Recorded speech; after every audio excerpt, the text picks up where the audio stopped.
Hi everyone, my name's Kieran Holliday. I'm the Conservation Officer here at Flamingo Land. Welcome to this episode of Zoo TV, where we're talking about our conservation efforts for a native species that went extinct in the UK 400 years ago.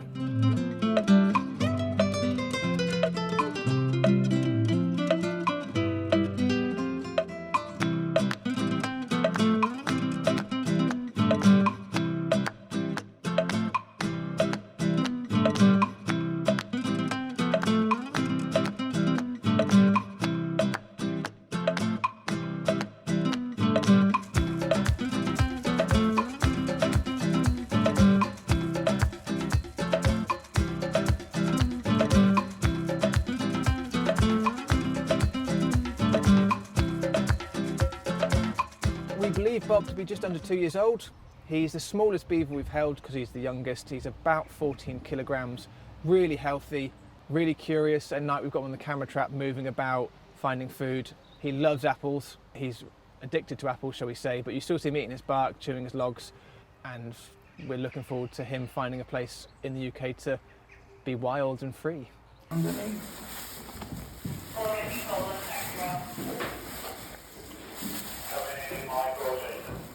So we've just finished our health checks of Bob. He's a wild animal, and beavers can cut down trees, so they've got very, very sharp teeth. So he was in a bag for the safety of both us and him. It's also an animal in the dark is less stressed because they can't really see what's going on.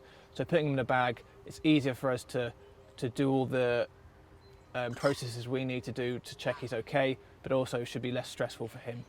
Are we happy with his position? Because He's tucked his head. I can be right slightly. Yeah. Well, because he's leaking out now. So can I just get in and try and check his positioning? I've got one finger under his jaw right now. It's part of the process we go through to make sure he's all healthy before release, and in that we go in, we try and be as sort of minimal time and stress on the animal as possible. If he has lost weight, should we get some more leafy, if we can find any more leafy ground? Quite far down, weren't they? Yeah. Can't remember where Will you have a look and see what options he can have? Around here. Everything but alder, any native species but alder. So we go and catch him up as quickly as possible, and we weigh him.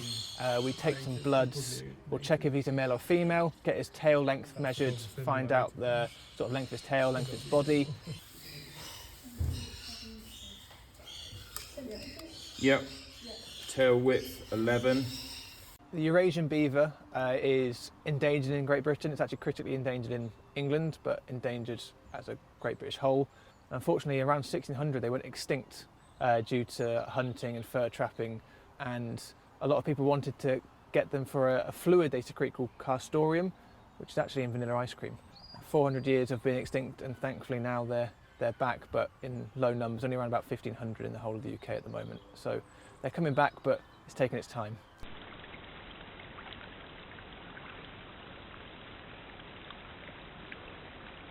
So they've been brought back from extinction through bringing some that were still alive in Europe, and they found healthy genes of those ones, found ones that were compatible, and brought them over and released them into Scotland originally. And from there they've been moving about, and with the help of certain groups they've been sort of moved to different locations around Scotland and now into England as well. Flamingo Land's role in this whole project, it's small, but I still think it's quite vital. We house the beavers that are being moved to different locations around England and Scotland, and that started in 2019. 2 beavers were moved down from Scotland, and there was a project in Cropton, and these beavers were moved to Cropton in North Yorkshire to start a project to see how natural flood management can help villages around. And the beavers, of course, are amazing. They're ecosystem engineers, and so the hope is that they could, with their own dam building, lower the flood risks around North Yorkshire. And we house those 2 original ones, and since then they've had loads of offspring, and those offspring have grown up to maturity. In that age they need to find their own homes, and we've housed them until they can find a home somewhere else in England or Scotland. So we had mum and dad that were Mr. and Mrs. Beaver, and since then we've had 3 others. We had Sigourney Beaver, Justin Bieber, and most recently we've got Bob.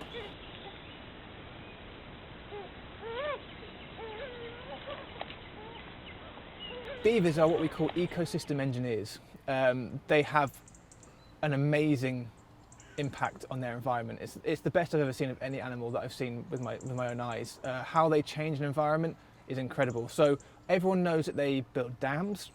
Now, they don't mind running water. A dam doesn't stop everything, but a dam is there to basically flood behind the dam, increases the water levels, and that means they can get into their own sort of beaver dens. Their dens go underwater. They've been seen digging up plants and planting them on the top of their dam, and that will solidify the dam with the roots growing down. They've seen eating plants they eat, but they don't eat the whole plant, and they let it reseed, but they also, of course, they poo in the water. Their poo contains the seeds, and that plant then grows more, and so they have more food. The trees they actually chew down, most don't actually die. They grow back, they coppice, so new shoots come through. And the dam itself, they've been seeing that in high rains, they can take sticks out to lower the dam, and they put the sticks back in. There's an amazing amount of forward thought and planning that you wouldn't really associate with animals, with beavers, that I've seen. The way they can dig their trenches in winter when the water's high, deep enough so that when the water's lower in summer, they can still go underwater and there's enough space for them. They're really family orientated. When the beavers at Cropton arrived, it was all wooded, but they've chewed all the trees down in the middle, so you've got a nice open area like this. And so they just have a real massive impact on the biodiversity. We're not sure of the location yet. We find that out when the Beaver Trust come and collect them. But Bob will move off somewhere else, and he'd just be at least somewhere that hasn't had beaver in the last 400 years, that could really use some beavers to help with forest management, and wildlife around them really benefits from beavers being there. The beavers in Cropton, the amount of wildlife that's arrived there since they've arrived, and the amount of amphibians that have gone up, and from amphibians you've got otters and birds coming in, the butterflies have increased, bats have come back, so they have a really amazing effect on the environment. So Bob will go off somewhere and have that effect, and it's great to have them back in the UK.